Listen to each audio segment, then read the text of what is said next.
Hey, Salut. bonsoir, je suis avec Coca et on est pour les qualifs Underdogs, des petites pépites qui deviendront peut-être diamants à la Lilbo, à la Stéphano. Pour le moment, ils sont master ou GM d'ailleurs.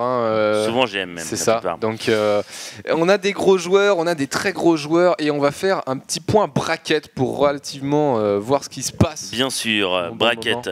Bracket, vous pouvez voir ce magnifique bracket. Donc, en haut, on peut voir en niveau seed, on peut voir Minimat qui devrait se passer, qui devrait aller jusqu'en quart de finale. Alors, quart de finale, pourquoi ? Parce qu'il va se passer des choses bizarres. On a une petite news. Je vais laisser tout simplement le magnifique Kiri annoncer cette belle nouvelle. Ouais, avant qu'on déroule le bracket, en fait, il y a une petite spécificité pour cette saison. Tu peux remettre le bracket, Alexis, que les gens l'aient bien en visuel. En fait, cette saison, on a 4 places à pourvoir pour Underdogs. Donc, en fait, tous ceux qui vont gagner les quarts de finale, donc c'est le tour 4 en fait sur le bracket, vont intégrer Underdog. Alors, pourquoi est-ce qu'on a 4 places d'Underdog ? Parce que dans les 6 joueurs qui étaient d'office qualifiés pour la saison prochaine, il y en a 2 qui vont quitter Underdog. Ce sont Lilbo et Petit Drogo qui ont fait le choix de quitter Underdog pour pouvoir se concentrer sur d'autres compétitions et sur la suite. Donc pour cette saison, du coup, Underdog se fera sans eux. On a 4 places à pourvoir.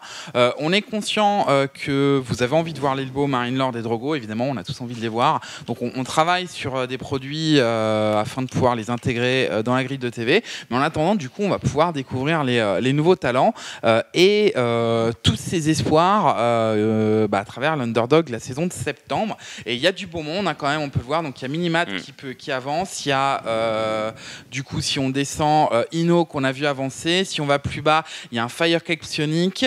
Donc il y a un match déjà, si tu peux le bloquer d'ailleurs, Firecake Psionic. Là, on va regarder le mort, c'est Clem qui a 13 ans quand même, qui est master. Voilà, mais derrière, on pourra certainement vous proposer Firecake Psionic. Il y a BSK qui est là. Il y a DNS qui est quand même un gros espoir derrière la triplette Lilbo, Marinelord, Petit Drogo. Il y a DNS qui est un espoir qui monte beaucoup, qu'on va pouvoir également suivre. Donc il y a du beau monde et en fait tous ceux qui vont passer les quarts de finale intégreront Underdog et on va tirer le bracket de toute façon tout à l'heure. Juste après, vous inquiétez pas. Et on va pouvoir voir ces 4 magnifiques quarts de finale. Et allons directement sur le in-game, sur le vif du sujet. Nous avons un match, donc c'est Clem, donc celui qui est Jeunot là, qui a 13 ans, c'est ça, qui est GM. C'est ça, qui est GM 13 ans, Master toute race, enfin il est excellent, il est très très bon. GM 13 ans, Master Random, moment tu dis mieux. Non mais pas mal, on va voir ce que ça va donner contre Le Morse, un autre joueur de son équipe. Alors en haut à droite, pour la team Orcs, c'est un poteau à moi, il s'agit d'El Morso. El Morso. Oui, alors mets-nous sur nous. Ah, qu'est-ce pas ça? Coup de tout. Ah, ici? Coupe, vas-y, complètement tout si tu veux. Paf. Désolé. Et oui, donc tu as représenté donc ton poteau, c'est ça? C'est ça, tout à fait. C'est un pote à moi dans et la team. En bas à droite, en terrain en bleu, nous avons le joueur Jeunot, Clem. Le bon Clem. Du coup, tous les deux ex-joueurs de chez Punchline. Punchline qui a dissous et qui ont rejoint ensemble Orcs du coup. Orcs qui n'avaient pas de line-up StarCraft 2 et voilà, ils en ont reconstruit une avec une partie des joueurs Punchline. C'est la petite histoire. Ici, eh bien, on va partir sur un TVP sur Cactus Valley. Bon, on va voir un petit peu ce que ça donne. Clem, je l'ai pas beaucoup vu jouer. J'avoue, j'ai pas beaucoup vu de game de Clem alors que je connais plus le style de Le Morse. On va voir un petit peu comment il va avancer le joueur terrain, qu'est-ce qu'il va nous proposer. Je trouve ça beau parce que je sais qu'il n'y a pas quelques mois, il était diamant, je crois, donc il a progressé vite. Clem. Non. Il y a quelques mois. Enfin, genre un an, quoi. Je dirais peut-être 6 mois. Alors là, je suis pas sûr. Honnêtement, je suis pas sûr. Peut-être mais que le temps passe vite avec moi. Hein. Je pense que tu t'enflammes. Honnêtement, ouais. je pense qu'il y a 6 mois, il était déjà master le Clem. Mais en tout cas, il est très bon. Il est régulier, etc. Il mérite sa place à Underdog. Bien sûr, oui. Maintenant, il est Grand Master. C'est ça, exactement. C'est juste pour dire qu'il avait progressé très rapidement. Et d'ailleurs, on a vu sur le bracket que le gagnant de cette rencontre ira affronter BSK, le joueur Zerg. Donc voilà, le BSK, un joueur honnêtement qui a le même niveau que ces deux joueurs-là, à mon avis. Donc on aura des rencontres assez tendues. Ici, le Morse qui a produit son Mothership Core, qui a annulé son Zealot parce qu'il s'est pas fait IB Block, qui partira sur le Stalker et qui défendra ce Reaper.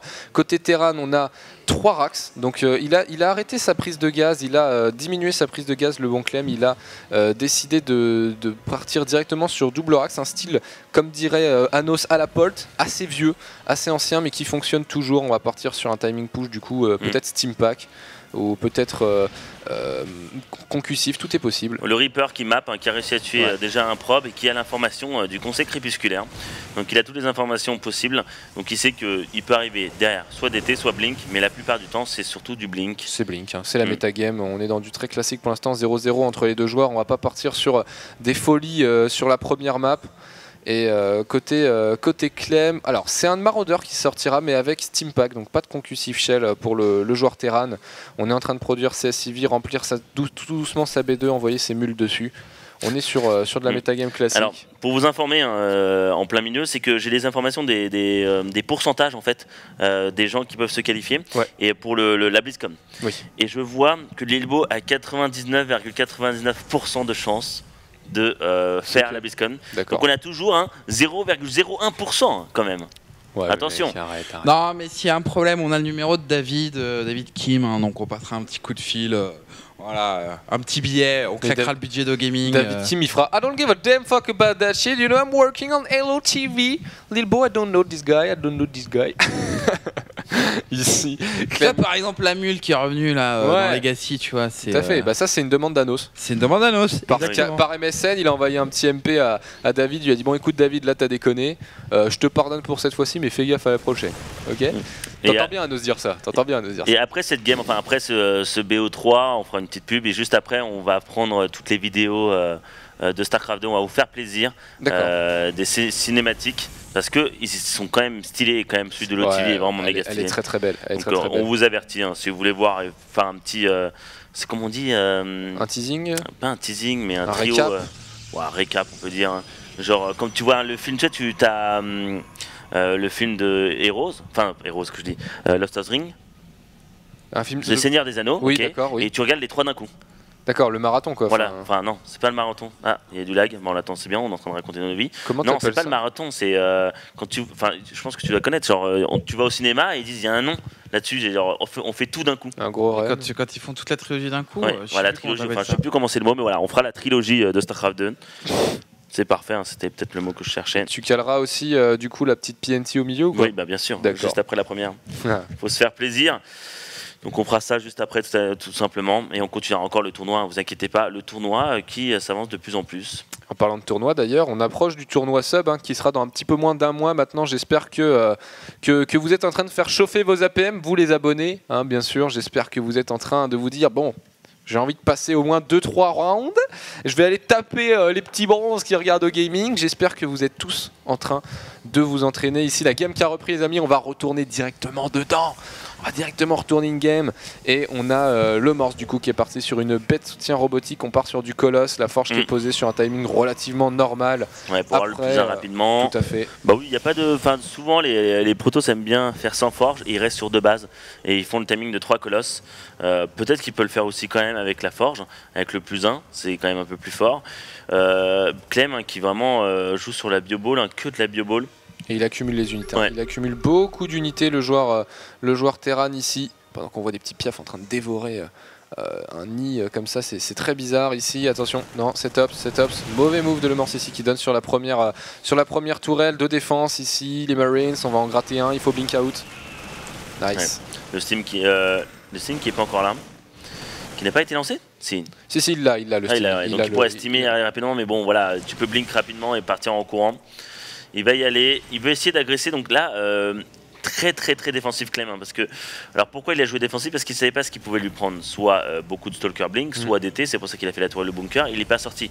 Donc c'est à dire que là, le noyau de vaisseau mère, il a 200 de mana, donc il peut 2 photons overcharge, et donc il est bien défensif, il est bien tranquille. Il peut se promener dans la map et il se dit si il m'attaque, je peux me défendre juste avec mon Nexus, comme ça il n'y a pas de problème. C'est le petit souci de Clem, c'est que là il sort que maintenant, il sort qu'à 11 minutes quand même. Bah, il sort sur le timing de Medivac qui sont un petit peu en retard d'ailleurs. ici, attention à pas se faire gratter pour le joueur Terran, mine de rien, il a perdu de la vie sur toutes ses unités.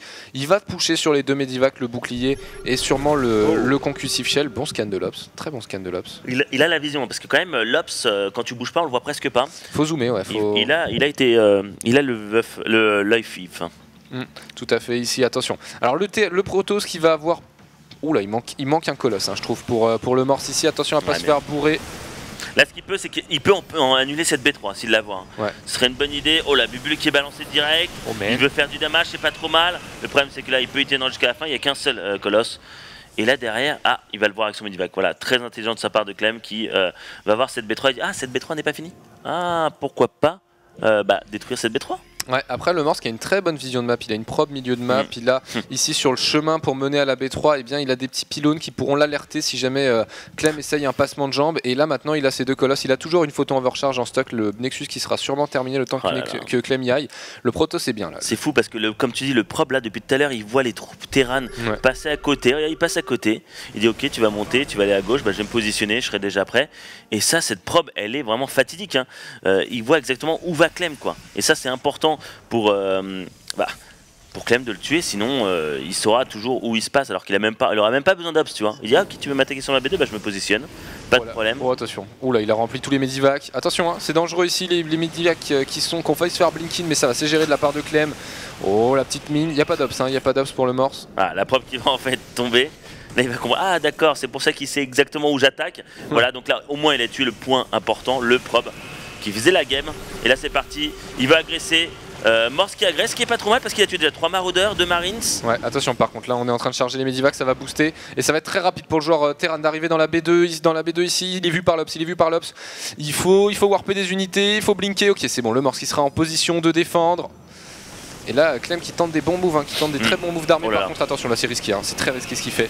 Oh là là. Le Blinkin, c'est très bien joué de sa part parce qu'il sait qu'il est en train de se faire dropper. Et il a 3 colosses, et il peut bien se positionner. Il n'y a pas de Viking contre les colosses. Les colosses qui font le carnage, qui font le DPS. Allez, il fait une petite micro. Clem qui essaie de tuer un colosse. Le colosse qui va peut-être tomber, un seul colosse qui tombe, mais le reste est toujours vivant.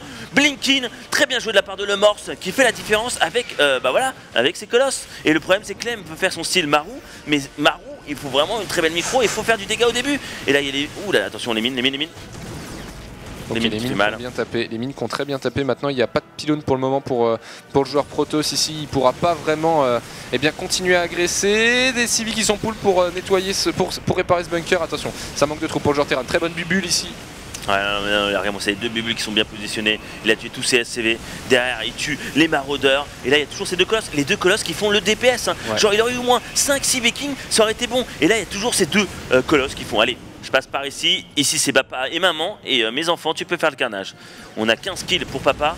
On a 16 kills pour maman. Et t'as les 2 mines qui font quand même mal. Hein. Oh, attention, là, il y en a une autre qui va taper, qui va peut-être tuer un colosse ici. Oh là, par contre, c'est 4 zélotes qui vont mourir. Le Morse qui, sur sa retraite, donne beaucoup. En fait, quasiment tout. Il lui reste que 2 colosses sur toute la fight et finalement le Terran qui est très très loin devant avec 12 en fait non il a que 7 maraudeurs 6 marines, c'est surtout ces 12 Medivac qui font ça. Il a 12 Medivac, mais avec 12 Medivac tu veux faire quoi? Bah si, oui. Et il refait 2 Medivac. Ouais. Il va avoir plus de Medivac que de Bioball. C'est ça, il faut qu'il y ait un Medivac par tronche. Et tu ne mourras jamais bébé. C'est ça, mais sauf que bon, c'est un colosse à one shot au bout d'un moment, donc ça bon Bernard, tu as un Medivac que pour toi, ok? Pas de souci, je ne mourrai jamais. Mais c'est ça le souci, c'est que avoir autant de Medivac, l'erreur. On l'a pas vu ça, on l'a pas noté ça. Son armurerie qui est pas finie à 16 minutes de jeu, le 2-2 qui est pas lancé à 16 minutes de jeu. Enfin, et là attention, ici on a... Oh la mine, oh la vache. Alors attendez, 0 kill, 7 kills plutôt, 7 kills ici et 8 kills. Donc là il a fait pas moins de 21 kills avec ses mines. Les très bon move de Clem ici. Malgré tout le Morse reste à 62 probes, tandis qu'il pose sa Templar Archive et rajoute 5 gates. Le genre Protoss ici qui est quand même devant à mon avis. Oui là il est un peu devant, je trouve que faire le style Maru il faut vraiment beaucoup d'APM et surtout du multitask de ouf. Le problème c'est que là il se passe rien, c'est-à-dire que là les ops de Morse sont tellement bien positionnés, il a des points repères parfaits, il sait où attaquer, il a tous ses colosses et contre colosses tu fais quoi si t'as pas une belle concave. Là, il va essayer de dropper. Le problème, c'est qu'ils vont vite mourir. Allez, Les mines, ici, faut les focus. Oh, les bons shots de mine. Et là, regardez, Oh, le joueur Terran qui est en train de bourriner l'armée Protoss. Le hit and attack qui est pas mauvais, par contre, non, il n'y a plus rien au sol, On a l'impression qu'il est en train de rentrer dedans. Mais en fait, il reste plus que des Medivacs ici. Oh là là là là là là. Ça manque d'ops aussi pour le Morse pour nettoyer ces mines là qui vont peut-être lui recoûter cher par la suite. Et encore une fois, on a un Terran avec 16 Medivacs, 4 marines et 3 marines et 4 marauders. Ouais, il faut l'Obs, voilà, l'Obs qui est là, qui pourrait tuer les mines. Non, il tue même pas la mine, si. Il va tuer la mine, hop, il va tuer la deuxième mine, mais il va peut-être péter. Non, c'est bon, c'est pile géré. poil. Et ouais, le souci, c'est que quand t'as autant de Medivac, bah pourquoi pas refaire des Vikings derrière? Il peut le faire, il a le gaz pour. Il peut carrément se le payer, le joueur Terran. Un petit drop sur la B1.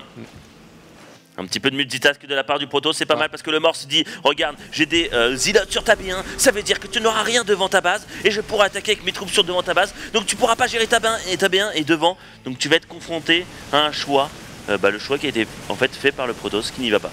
Non, il y va pas pour l'instant alors qu'il aurait pu, il aurait pu se le permettre. Ici on le voit, il n'y a pas grand chose pour le joueur Terran. Maintenant il a que 2 colosses, il en a perdu 2 à la faille d'avant.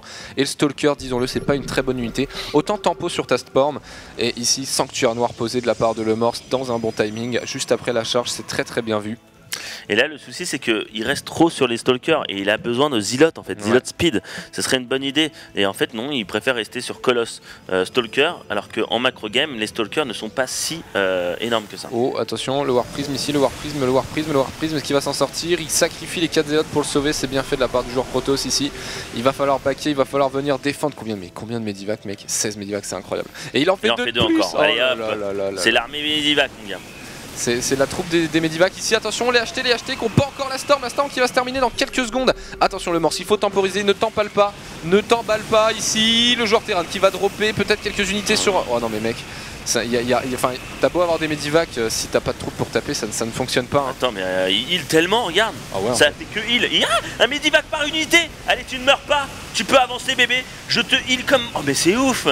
Et il est en train de le faire, mais ça c'est dommage. Ça c'est dommage de la part de Lemorse alors qu'il devait attendre juste 5 secondes pour ses storms et après il pourrait stormer et se faire un zizir. Et là le problème c'est que autant de Medivac, tes maraudeurs ils meurent jamais. Non c'est ça, et puis même les DT vont pas suffire en fait. Le DT va mettre un hit, il va se faire heal le maraudeur, c'est une situation plutôt cocasse j'ai envie de dire ici. On a combien de Medivac toujours 17. En plus il ne meurt pas, le Morse qui fait pas l'effort des snipers. Attention, c'est acheté s'il te plaît. Bon, un acheté pour un Medivac, je suis pas forcément d'accord avec ce mot. Stormer serait pas mal. Là il storm là-dessus sur les Medivac, il peut perdre 5 Medivac. Ouais. Voilà, il donne des achetés gratuitement. Ah ouais, il les rally point dedans quoi. Ah là là, c'est vraiment dommage. Et ça c'est le souci de rester sur Stalker reproduire. Alors que non, il te faut des Archons, il te faut des Zealots, des Colosses et des Storms. Et là il a attaqué, je sais pas pourquoi il a dit, il a pas beaucoup d'unités, mais là il a tellement de Medivac, il regarde moi ça. Il a 2 Medivac pour un maraudeur, allez. Ouais, après l'unité qui ne peut recevoir qu'un seul heal, je crois. Bien sûr, mais bon, c'est ça qui est marrant, c'est que si un Medivac meurt, il y en a un autre en supplice. Les mines qui ont été déterrées, les force field. Ok, il y a un DT dans le paquet, mais regardez, le DT il va mettre un hit et ça heal. Moi ça tellement. C'est pas fini pour le Morse. Bon, si, on va dire que c'est fini parce que là ça va être dur. Il va scanner, il va pouvoir tuer la. Non mais là on le voit à la pop de toute façon. Pendant ce temps la Clem qui a bien posé sa B4, donc très bien fait de la part du joueur Terran qui ne s'endort pas à la macro, il devrait être capable de scanner ce DT, voilà, c'est nettoyé, l'Obs qui meurt qui plus est. Ouais regarde moi les mines qui vont faire le massacre. Les mines, vas-y viens, mais n'hésite pas à venir, t'as des mines ici, t'as un champ de mines et tes Zealots vont tomber très rapidement, regarde ça, les mines qui pètent. Et là ça va aller directement sur la B3, le Darkshine qui tombe, mais derrière il y a tellement d'unités, il y a tellement de Medivac, ça ne meurt jamais. Hit and run, le Colosse qui est super reculé et finalement Clem, toute attente, qui gagne avec plus de Medivac que d'Armène, avec aucun Viking. New meta, bruh. Ici, allez, on va dropper sur le Colosse, c'est obvious ici. Allez, vas-y, qu'est-ce que tu vas faire? Tu peux éteindre un autant que tu veux, mon gars. J'ai trop d'unités ici, Clem. Avec 176 de pop armé à 70, il va terminer la game. GG. Très bien joué. Ouais. Et franchement, ça surprend de voir le mec, il a 18 Medivac, il en refait encore 2. C'est ça. J'en veux 20, j'en veux 22. Si jamais j'en perds 24. J'en aurais reproduit 3, donc jusque-là, normalement, ça reste positif. Il y a un moment où même il était à 142 pop ou 162 pop, il avait plus de pop que le Terran, que le Protoss, mais en fait, il avait que des Medivac. C'est ça. Il avait 3 maraudeurs de Marines, alors que en face, il y avait 4 Colosses. Il y a des moments où il aurait pu attaquer et faire mal, mais voilà, ça s'est joué d'un rien, et bien joué à Clem, qui surprend. Et qui me surprend aussi. Ça m'a fait bien marrer. Tout à fait. Très bien joué de la part de Clem ici qui prend le 1-0 face à Lemorse. On va aller sur Coda. La deuxième map. Koda qui nous a fait vibrer hier, hein. Koda qui m'a fait perdre quelques cheveux. Moi ça a fini comme ça. La game sur Koda de Lilbo face à Mana bien sûr. Et c'était épique, tu t'en rappelles quoi. Tu t'en rappelles, t'as vibré. De quoi? Ah oui, bah bien sûr, quand il a tué le Nexus. Oui, mais bien sûr, je me rappelle, j'ai dit, c'est le seul moyen qu'il peut gagner, il pourrait le faire. En y allant pas plus tard que maintenant. Maintenant, il y va. Et genre, tu vois un qui... Enfin, c'est ouf parce que tu vois derrière Mana qui hallucine. Ouais. Genre... The fuck is that? Et tu vois tout le public polonais qui fait... Qu'est-ce qui s'est passé? Les mecs, ils ont applaudi tout doucement, c'est genre... Ouais, mais c'est genre une fin de game où genre... Enfin, il a beaucoup moins d'unités, il a que 2 bâtiments, c'est le seul moyen de gagner, et il le fait. Et il a réussi. Après, Mana aurait dû peut-être limite circle son Nexus pour pas que les Ilotes attaquent. Il a pu faire d'autres choses, mais c'est surprenant comment Lilbo a réussi à gagner cette game. Et voilà quoi, quand tu gagnes une game comme ça, tu ne peux que mériter la victoire. Tout à fait. Tandis que c'est Battle of Arms, just subscribe. Blown up in the goddamn chat. Bien sûr, envoyer un petit peu d'où aller, on le verra en différé dans 3 minutes sur l'écran de moment. Tandis qu'on va attaquer la deuxième map sur Koda. Entre le Morse et Clem. Alors, le Morse, il a un bon niveau, mais il doit faire quelque chose. Il fait beaucoup d'erreurs en TVP. Ouais. Si tu veux que je l'analyse comme ça, c'est beaucoup d'erreurs en TVP de la part de le Morse. Il est plus solide dans les autres match-ups. Il y a même des moments où il aurait pu attaquer et gagner la game en fait. Ouais, clairement. Sauf qu'il a été trop... un petit peu todesque. Et pas assez d'abs peut-être. C'est ça. Avec le chien sous... On est bien là. On est bien. On est bien. N'hésitez pas à faire des photos. Il ressemble aussi au chien de George un peu. C'était un peu le même style de chien, non? Je crois qu'il est plus grand son chien, non? George, ouais, son chien il est balèze quand même. Il est stock. Il est carrément costaud. On voit Nocti qui attend. Alors Nocti qui attend et qui fait aussi le tournoi. Qu'est-ce qui se passe dans son premier groupe? Alors Nocti, il est en attente du résultat de Doug contre Imdata. Alors, je sais pas ce qui se passe, Doug Imdata, mais il est en train de faire... ils font des macro games de 5 heures. Ouais. Alors training pour le tournoi sub, allez, il s'entraîne, c'est bien mon petit croc. Continue comme ça, continue sur cette lancée. C'est ce qu'il faut. Et oui, Nocti qui attend oh la vache, Nocti qui attend la victoire de Doug et Imdata, et on a The Toss Eater qui attend en fait ces matchs-là et qui va rencontrer la victoire de Nocti contre son adversaire. Et t'as le tournoi qui s'avance, t'as Minimat qui joue contre Shedar en round 3, Sbelin qui joue Lind, et le winner jouera sous le Spirit. On a Eno qui joue Nikolai, on a Rotab contre Relmer, on a FRK contre Psonic, on a BSK contre le winner de ce match-là, et on a DNS contre Kin. Donc on pourrait voir fortement 4 quarts de finale, donc DNS contre BSK, on pourrait voir alors FRK contre Psonic contre Relmer, c'est chaud, il y a Rotab, et Eno contre Nocti peut-être, et Minimat contre Sbelin, pourquoi pas. Moi je balance je spoil, enfin j'annonce des scores qui ne puissent peut-être... Tu te mouilles, tu fais du pronos toi. Tu fais du pronos sur du multi-bracket quoi. Multi-bracket, en tout cas, est-ce que tu mets 5 € avec Moment sur ces pronos? Non. Fais gaffe parce que quand tu mets de l'argent en général, Moment il gagne. Moment il est toujours là de toute façon, c'est une raclure à un moment. Anos le dit bien à chaque fois. Coca, t'es pas de cette génération, mais Moment, la dernière fois qu'il était à la Home Story Cup, tu vois, il est sorti au premier tour. Enfin, je crois que t'avais gagné un match. J'avais gagné un match et après j'ai perdu les deux autres. Et après, il s'est fait sortir. Il a pris tout le monde au poker. Et en fait, il est reparti avec plus de thunes que le premier. C'est vrai. Il a pris plus de 1000 balles au poker.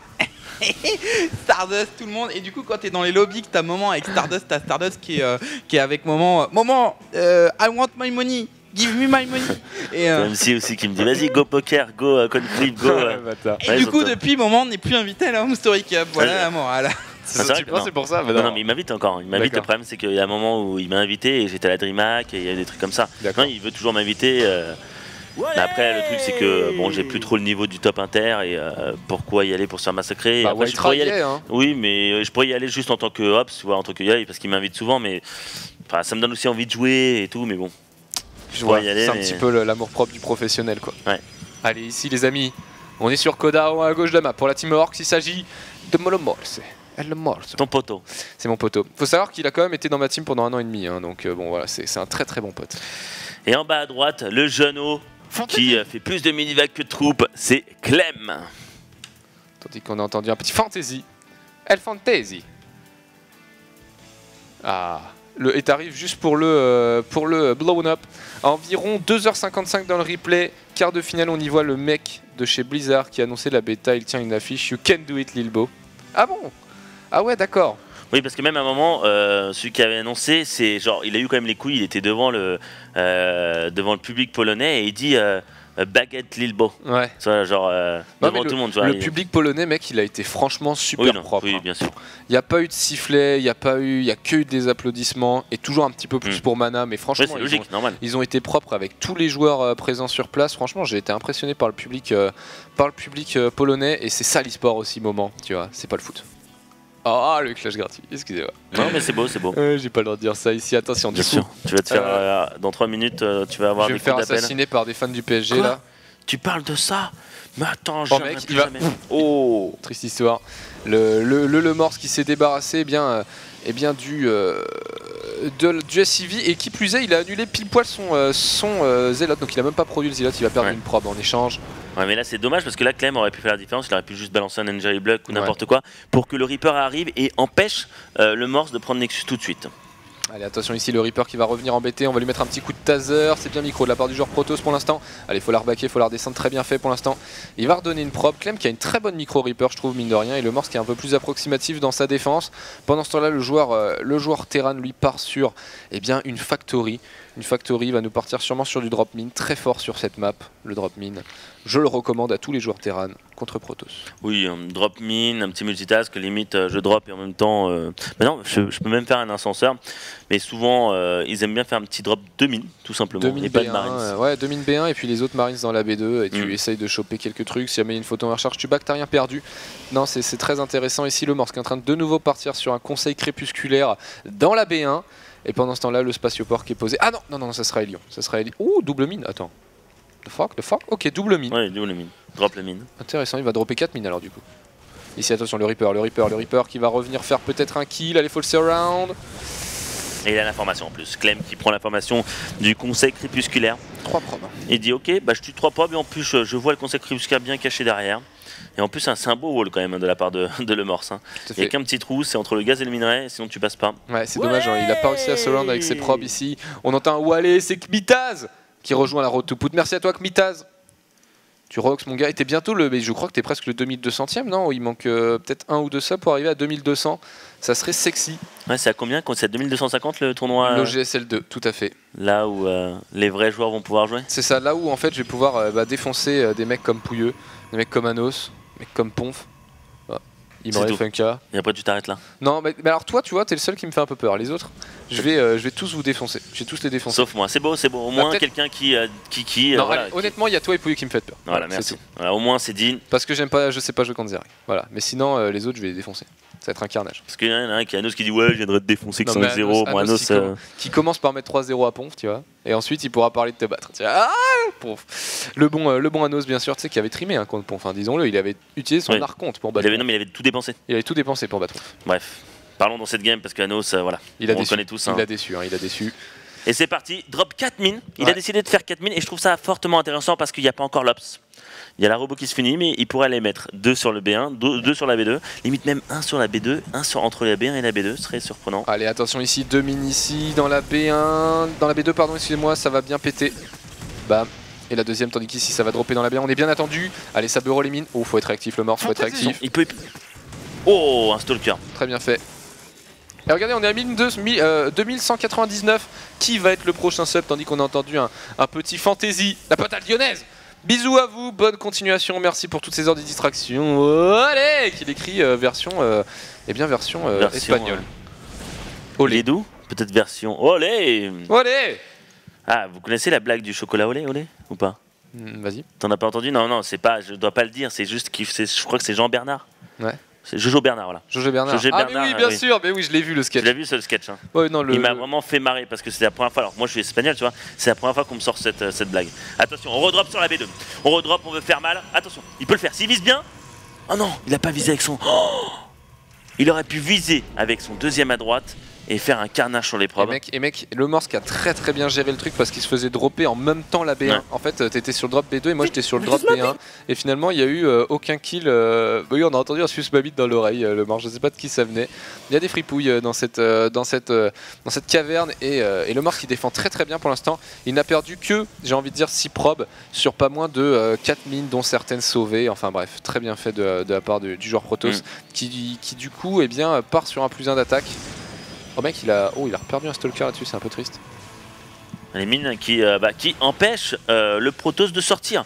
Donc là, c'est pour ça que Clem prend B3 maintenant, et en plus, il prend la B3 directement sur la B3. Certains Terran préfèrent faire un Nexus, enfin CC chez lui, et après s'envoler. Lui, vu qu'il lui a montré au Protoss qu'il dropait, et qu'il pouvait dire, mon gars, si tu sors, je t'attrape chez toi et je t'égorge, il s'est dit, pas de souci, psychologiquement, je suis bien, donc je prends B3 directement sur la B3, et il sort en même temps. Il veut faire mal, il veut même surprendre en fait. C'est juste une petite sortie en disant regarde, j'arrive, fais attention à toi, prépare-toi à défendre alors que non, je prends B3. Ouais, non, c'est très bien vu de la part de Clem qui profite de son avantage. Après, je trouve qu'il a peut-être un peu chié sur la prod de SCV là. 11 minutes de jeu, il est seulement sur 52 SCV, il pourrait être plutôt sur les 60. Maintenant, il va réussir à progresser vers la base du joueur Protoss. Il est attendu par quelques sentries, un colosse qui sera sorti. Il n'y a pas encore la thermolance côté Protoss. Et on a le +1 d'attaque en face, hein. Donc ça peut faire mal. Maintenant, ouais, il y a deux Medivac qui arrivent en plus. Et mec, il rajoute un spatioport qui va nous faire un SCV pool, je pense. Ouais, c'est une bonne idée. Je pense que c'est une bonne idée, surtout sur cette map, où cette B3, tu sais, la B3 est dure à défendre. Oh là, qu'est-ce qui se passe? Les sentries. Triste histoire, les sentries deux sentries gratuites. Voilà, c'est l'histoire de l'Omor sur Sterling Game. Tandis que... Mais il pourrait carrément drop aussi sur la B1, mais bon, il y a 2 ops bien positionnés. Ouais, non, il est vu. Il y a 3 ops bien positionnés. Attention, il décide d'attaquer. Le Morse qui décide d'attaquer et qui n'a même pas touché une unité. Attention. Le colosse qui pourrait être pris. Le colosse qui est pris. Attention, c'était le colosse important qui faisait plus de DPS, c'est parti. Non, le Clem qui recule parce qu'il y a photo overcharge, mais il pourrait directement dropper sur la B1. Ce serait une bonne idée, un Doom drop. Il n'y a pas de colosse, il y a un seul colosse, mais il pourrait faire très très mal. Il est juste à l'extrémité. Allez, attention ici, Clem qui revient il va tuer le colosse. Il tue le colosse, il recule. Et il continue à attaquer. Il dit bon vas-y, hein. Si c'est bien, hop, je recule. Et là, je continue à produire. Il a ses Medivac, là, il a 4 Medivac, c'est beaucoup. Ici, la photo overcharge qui s'est terminée. Je pense que le Morse va se faire plier sur ce move là. Wow. Je pense que c'est la fin de la game ici, les amis. Le joueur. Là, il peut pas lutter, il a que des stalkers. Et là, il y a des Medivac, ça heal, de la bioball, ça fonce dedans, ça va aller directement sur l'économie sur la B2. C'est très bien joué de la part de Clem qui a tué ses 2 colosses gratuitement. Et quand t'as plus de colosses, c'est la merde parce que tu peux te faire hidden run et c'est GG. Très bien fait de la part propre et net. Clem qui a mis 2-0 propre et net. Dommage pour le Morse. Dommage pour ton mate. C'est ça. Ça arrive. Il y a des gens qui perdent, il y en a qui gagnent. Et là, Clem qui a été propre et net. La première game qui a été marrante. La deuxième qui a été, on va dire, sanction. Tu fais une erreur, tu fais 2 heures. Je t'en ferai pas 3 parce que je te massacre avant. C'est ça, très bien fait de la part de Clem qui du coup va aller rejoindre BSK. Ça sera la prochaine rencontre de Exactement, Clem. Ce sera BSK et je pense qu'on va peut-être, alors je ne sais pas comment ça se passer. De Firecake, peut-être, ouais, parce que DNS est déjà en quart de finale. Il est déjà là, il n'a pas le temps. Il est déjà en train d'attendre quart de finale. Donc n'oublions pas que ce tournoi-là, le bracket, ceux qui sont en quart de finale ne seront pas encore qualifiés, mais ils sont à un seul BO3. Ceux qui gagnent le quart de finale se qualifient. Il y a 4 places. C'est ça. Donc on a déjà DNS qui attend dans ce quart de finale. Il va jouer soit BSK, soit Clem. Après, nous avons Ino qui est déjà aussi en quart de finale, qui attendra 2 matchs encore. Ino, il a le temps d'aller se faire à manger, je pense. Ensuite, on a Minimat qui est en haut, qui va affronter Shedar. Donc en théorie, ça devrait bien se passer pour Minimat. Vous pouvez voir le bracket là. Minimat qui devrait se séparer de Shedar sur un bon 2-0 à mon avis. C'est pas le même niveau. Ici, Sbelin, Soul Spirit, je tablerais sur un Soul Spirit, j'aurais envie de dire, qui a un bon ZVZ. Attends. Très bourrin. Sbelin Soul Spirit, c'est intéressant comme rencontre. Je sais, franchement. Moi, je dirais Minimat contre Sbelin. Je dirais Nocti contre Ino. Je dirais Relmer contre Firecake. Ça, c'est dur, hein, parce que Rotab Relmer, ça se joue, et Firecake, ça se joue. Et DNS contre BSK. D'accord. Tu dis BSK contre Clem, tu dis BSK gagnant. Ouais. Non, je suis pas convaincu. J'avoue que le niveau de BSK, je suis pas sûr. Et là, que se passe-t-il? Avant la suite du tournoi, on va faire une petite pause, et après aussi on va faire les cinématiques. Donc soyez présents, mettez-vous en grand, appelez vos potes. Les 4 cinématiques de StarCraft 2. On va revivre StarCraft 2. On va revivre un peu StarCraft 2. Wings of Liberty, HOTS, l'OTV et aussi la vidéo surprise. Et bah, ça sera juste après la pub. À tout de suite.